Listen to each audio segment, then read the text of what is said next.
Assalamualaikum warahmatullahi wabarakatuh. Perkenalkan, nama saya Dagista. Saya kuliah di Universitas Tangerang Raya. Saya mengambil perkuliahan manajemen. Nah, di sini saya akan mempresentasikan tentang modal. Modal itu apa sih? Nah, modal itu merupakan suatu yang tidak dapat dipisahkan dari kegiatan bisnis atau usaha, investasi dan berbagai lainnya. Nah, di sini aku akan menjelaskan tentang modal ya. Modal itu secara umum itu pengertian modal.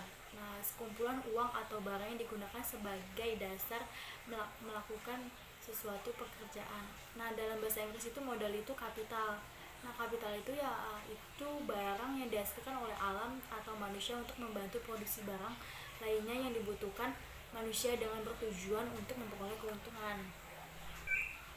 Nah, di sini juga ada jenis-jenis modal, yaitu satu, modal internal. Nah, modal internal itu adalah modal yang didapatkan dari kekayaan seseorang atau perusahaan itu sendiri. Biasanya dari hasil penjualan. Modal internal itu sulit digunakan untuk mengembangkan bisnis karena sifatnya yang tidak terbatas, sulit mengalami peningkatan signifikasi. Beberapa yang termasuk dalam modal sendiri yaitu gedung, kendaraan, saham, laba yang diinvestasikan kembali, dan lain sebagainya. Nah, yang kedua itu modal eksternal, yaitu modal yang berasal dari luar perusahaan atau dana yang diperoleh dari para kreditur ataupun dari pemegang saham yang dapat diambil bagian dalam perusahaan. Nah, adanya keterbatasan pada modal internal sehingga perlu adanya modal eksternal yang bisa dapat dari luar dan sifatnya tidak terbatas. Nah, tadi aku udah menjelaskan tentang modal. Nah, di sini aku akan menjelaskan lagi tentang pemasaran. Pemasaran itu apa sih?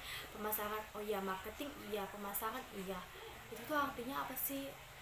Apa kata-kata pemasaran itu? Apa yang dimaksud dengan pemasaran itu? Nah, di sini aku akan menjelaskan kegiatan yang dilakukan oleh perusahaan untuk mempromosikan suatu produk layanan yang mereka punya. Pemasaran ini mencakup pengiklanan, penjualan, dan pengiriman produk kepada konsumen dan perusahaan lain. Dalam melakukan promosi, mereka akan menargetkan seseorang yang sesuai dengan produk yang dipasarkan. Biasanya mereka melibatkan selebriti, selebgram, atau siapapun yang memiliki kepopuleran mendongkrak produk tersebut.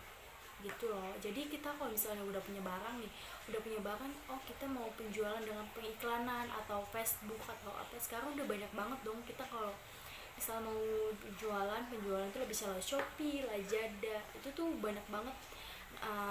Di situ tuh pemasaran tuh pokoknya luas banget deh. Jadi kita misalnya jangan takut untuk rugi, kita pasti semangat, kita pasti bisa semangat. Nah, di sini aku menjelaskan tentang fungsi pemasaran. Fungsi pemasaran itu apa aja sih? Nah, ada pengenalan produk, ada riset, ada distribusi, ada layanan purna jual. Nah, di sini ada jenis-jenis pemasaran itu apa aja sih? Ada branding, ada produk, ada iklan, ada bisa melalui radio, kita bisa melalui radio, bisa melalui Instagram gitu. Nah, aku udah menjelaskan tentang modal dan pemasaran. Nah, di sini aku mau menjelaskan tentang kesimpulan.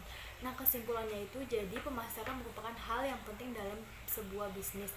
Semakin baik strategi marketing pada bisnis, semakin cepat bisnis berkembang. Namun jangan dilupakan tentang pembukuan, karena pembukuan adalah salah satu komponen penting dalam penjualan sebuah bisnis. Nah, jika strategi marketing bagus tanpa dibarengi pembukuan yang terstruktur, maka bisnis akan berantakan. Untuk melakukan proses pembukuan yang baik dibutuhkan pencatatan transaksi yang tertata rapi. Nah, agar menghasilkan laporan keuangan bisa bertanggung jawab. Untuk memudahkan hal ini, bisa menggunakan software akuntansi cloud yang bisa digunakan kapan saja, di mana saja, seperti Aquatron. Nah, cukup sekian presentasi yang saya bisa sampaikan. Mohon maaf ada kata-kata yang kurang berkenan, dan apabila ada perkataan yang salah mohon dimaafkan. Assalamualaikum warahmatullahi wabarakatuh.